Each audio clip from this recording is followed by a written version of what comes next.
उत्तर प्रदेश में औद्योगिक विकास को रफ्तार देने के लिए योगी कैबिनेट ने 22 बड़े प्रस्तावों को मंजूरी दी। सरकार ने निवेश बढ़ाने के लिए औद्योगिक इकाइयों को सब्सिडी और वित्तीय प्रोत्साहन देने का फैसला किया। नोएडा, ग्रेटर नोएडा को ग्रीन एनर्जी हब बनाने पर भी जोर दिया।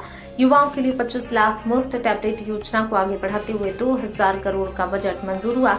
साथ ही विभाजन के समय आय विस्थापित परिवारों को भूमिधर अधिकार देने का ऐतिहासिक निर्णय लिया गया, जिससे हजारों परिवारों को सीधा लाभ मिलेगा।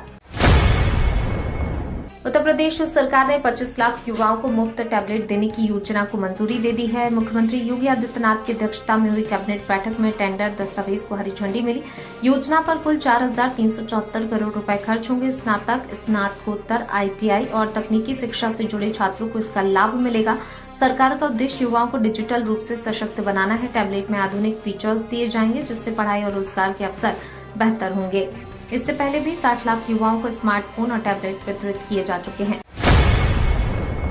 उत्तर प्रदेश सरकार ने मृत सरकारी कर्मचारियों के आश्रितों को बड़ी राहत दी। अब नौकरी के लिए पूरी प्रक्रिया ऑनलाइन होगी। दफ्तरों के चक्कर नहीं लगाने पड़ेंगे। मानव संपदा पोर्टल के जरिए आवेदन से लेकर नियुक्ति पत्र तक की प्रक्रिया डिजिटल माध्यम से पूरी की जाएगी। आवेदक अपनी स्थिति ऑनलाइन ट्रैक कर सकेंगे और नियुक्ति पत्र ईमेल और व्हाट्सएप से मिलेगा।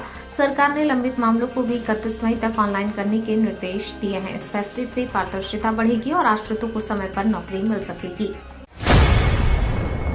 उत्तर प्रदेश में भाजपा ने चुनाव से पहले बड़ा जनसंपर्क अभियान शुरू किया। 7 से 12 अप्रैल तक सांसद और विधायक गांव-गांव जाकर चौपाल लगाएंगे और सरकारी योजनाओं की हकीकत परखेंगे। हर जिले में 50 से अधिक गांवों में कार्यक्रम होंगे। कार्यकर्ता लाभार्थियों से संवाद कर योजनाओं का प्रचार करेंगे। 13 अप्रैल को अम्बेडकर प्रतिमाओं की सफाई और 14 अप्रैल को माल्यार्पण किया जाएगा। इस अभियान के जरिए भाजपा जमीनी पकड़ मजबूत करने और मतदाताओं से सीधा जुड़ाव बनाने की रणनीति पर काम कर रही है। उत्तर प्रदेश में स्मार्ट बिजली मीटर को लेकर बड़ा बदलाव हुआ। अब प्रीपेड मीटर की अनिवार्यता खत्म कर दी गई है और उपभोक्ताओं को पोस्टपेड विकल्प भी मिलेगा।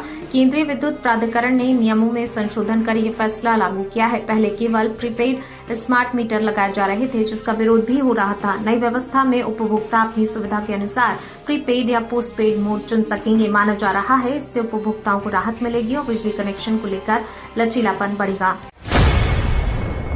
उत्तर प्रदेश में जनगणना 2027 की तैयारियां अंतिम चरण में है। 22 मई से घर घर सर्वे शुरू होगा, जिसमें इस बार डिजिटल माध्यम से मोबाइल ऐप पर डेटा दर्ज किया जाएगा।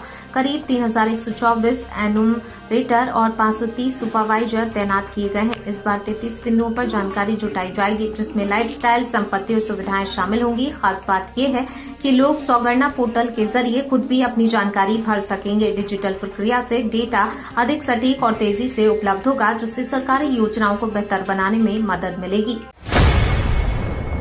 मेरठ में भाजपा के स्थापना दिवस कार्यक्रम में पूर्व प्रदेश अध्यक्ष भूपेंद्र चौधरी ने कार्यकर्ताओं को बड़ा संदेश दिया। उन्होंने कहा, कोई भी कार्यकर्ता खुद को उपेक्षित ना समझे, क्योंकि संगठन में कभी भी बड़ी जिम्मेदारी मिल सकती है। उन्होंने भाजपा को कार्यकर्ता आधारित पार्टी बताते हुए परिवारवाद से अलग बताया। चौधरी ने कहा, मेहनत और समर्पण से काम करने वालों को जरूर अवसर मिलता है। कार्यक्रम में वरिष्ठ कार्यकर्ताओं का सम्मान भी किया गया। नेताओं ने संगठन को मजबूत करने और आगामी चुनावों के लिए एकजुट रहने का आह्वान किया। उत्तर प्रदेश में 2027 विधानसभा चुनाव से पहले सपा और भाजपा के बीच पोस्टर वॉर तेज हो गया है। यूथ अगेंस्ट माफिया संगठन द्वारा लगाए गए पोस्टरों में अखिलेश यादव के कार्यकाल को लियारी राज और मुख्यमंत्री योगी आदित्यनाथ को धुरंधर सीएम बताया गया। कई जिलों में लगे पोस्टरों में सपा शासन के दौरान दंगों और माफिया का जिक्र किया गया। वहीं योगी सरकार की जीरो टॉलरेंस की नीति को सराहा गया। इस पोस्टर पॉलिटिक्स ने प्रदेश की राजनीति में नई बहस छेड़ दी है और चुनावी माहौल को और गर्म कर दिया है। उत्तर प्रदेश के परिवहन विभाग में कथित भ्रष्टाचार को लेकर सियासत तेज हो गई है। सपा प्रमुख अखिलेश यादव ने मुख्यमंत्री योगी आदित्यनाथ पर निशाना साधते हुए कहा, बुलडोजर चलवाने का नाटक मत कीजिए। उन्होंने आरोप लगाया, विभाग में 1671 ड्राइवर बिना बस चलाए वेतन ले रहे हैं और कई बसें खराब पड़ी हैं, जिससे जनता को भारी परेशानी हो रही है। अखिलेश ने सरकार पर भ्रष्टाचार पर कार्रवाई न करने का आरोप लगाया। वहीं सरकार की ओर से अभी तक इस मामले पर आधिकारिक प्रतिक्रिया सामने नहीं आई है।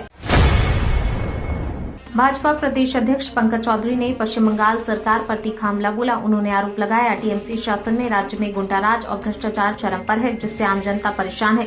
चौधरी ने दावा किया कि बंगाल की जनता बदलाव के मूड में है और आगामी चुनाव में भाजपा सरकार बनाने का संकल्प ले चुकी है। उन्होंने कहा पार्टी लगातार संगठन को मजबूत कर रही है और कार्यकर्ताओं से संवाद बढ़ा रही है। भाजपा नेता ने भरोसा जताया आने वाले चुनाव में बंगाल में कमल खिलेगा और विकास का नया दौर शुरू होगा। यूपी कांग्रेस अध्यक्ष अजय राय ने मुख्यमंत्री योगी आदित्यनाथ को पत्र लिखकर बेमौसम ओले, आंधी, आकाशीय बिजली से हुई तबाही पर मुआवजे की मांग की है। उन्होंने बताया पिछले दिनों प्रदेश के कई जिलों में फसलों को भारी नुकसान हुआ और जनहानि भी हुई। राय ने प्रभावित किसानों को तत्काल राहत, फसल क्षति का सर्वे और उचित मुआवजा देने की मांग की। साथ ही बिजली से मृतकों के परिजनों को कम से कम 5 लाख रुपए देने की बात कही। उन्होंने बीमा कंपनियों को समय पर भुगतान सुनिश्चित करने के निर्देश देने की भी अपील की। उत्तर प्रदेश में 2027 विधानसभा चुनाव से पहले सियासी हलचल तेज हो गई। 13 अप्रैल को मुजफ्फरनगर के नुमाइश ग्राउंड में मुख्यमंत्री योगी आदित्यनाथ और रालोद प्रमुख जयंत चौधरी की संयुक्त रैली प्रस्तावित है। इसे चुनावी शंखनाद और गठबंधन की ताकत दिखाने के रूप में देखा जा रहा है। पश्चिमी यूपी में जाट किसान मुस्लिम वोट बैंक को साधने की कोशिश मानी जा रही है। इससे पहले दादरी में अखिलेश यादव की रैली ने भी माहौल गरमाया था। अब नजर इस बात पर है कि मुजफ्फरनगर की रैली चुनावी समीकरणों को कितना प्रभावित करती है। मथुरा के वृंदावन में आयोजित मलुकदास जयंती समारोह में आरएसएस प्रमुख मोहन भागवत ने बड़ा बयान दिया। उन्होंने कहा जब तक भारत रहेगा तब तक दुनिया बनी रहेगी और भारत विश्व गुरु बनने की दिशा में आगे बढ़ रहा है। भागवत ने गौरक्षा पर जोर देते हुए कहा सिर्फ सरकार नहीं, समाज को भी जागरूक होना होगा। कार्यक्रम में योग गुरु बाबा रामदेव समेत कई संत मौजूद रहे, जबकि मुख्यमंत्री योगी आदित्यनाथ की भी शामिल होने की बात कही गई। समारोह में धार्मिक और सामाजिक मुद्दों पर चर्चा हुई। भाजपा के पूर्व सांसद ब्रजभूषण शरण सिंह की बेटी शालिनी सिंह की राजनीति में एंट्री को लेकर चर्चाएं तेज हैं। नोएडा से चुनाव लड़ने के सवाल पर उन्होंने कहा अभी कोई अंतिम फैसला नहीं लिया, लेकिन संभावना से इनकार भी नहीं किया जा सकता। परिवारवाद के आरोपों पर उन्होंने कहा काबिलियत हो तो एक ही परिवार के कई लोग राजनीति में आ सकते हैं। शालिनी सिंह शिक्षाविद, उद्यमी और नेशनल शूटर रह चुकी हैं। उनके बयान के बाद राजनीतिक हलकों में हलचल बढ़ गई है। उनके चुनावी मैदान में उतरने को लेकर कयास अब तेज हो गए हैं। 8 अप्रैल 2026 को उत्तर प्रदेश में मौसम बदला हुआ नजर आएगा। पश्चिमी यूपी के मेरठ, मुजफ्फरनगर, सहारनपुर, बागपत और गाजियाबाद में आंधी के साथ हल्की मध्यम बारिश की संभावना है। कई जगहों पर गरज चमक, तेज हवाएं चल सकती हैं, जिससे तापमान में गिरावट दर्ज होगी। दिन भर बादल छाए रहने के आसार हैं। वहीं लखनऊ, कानपुर, प्रयागराज में भी मौसम आंशिक रूप से बदला रहेगा। कहीं हल्की बारिश भी हो सकती है। मौसम विभाग ने किसानों और आम लोगों को सतर्क रहने की सलाह दी है। तो ये थी आज की 15 फटाफट खबरें। अगर आपको वीडियो पसंद आया तो वीडियो को लाइक, शेयर व कमेंट जरूर करें।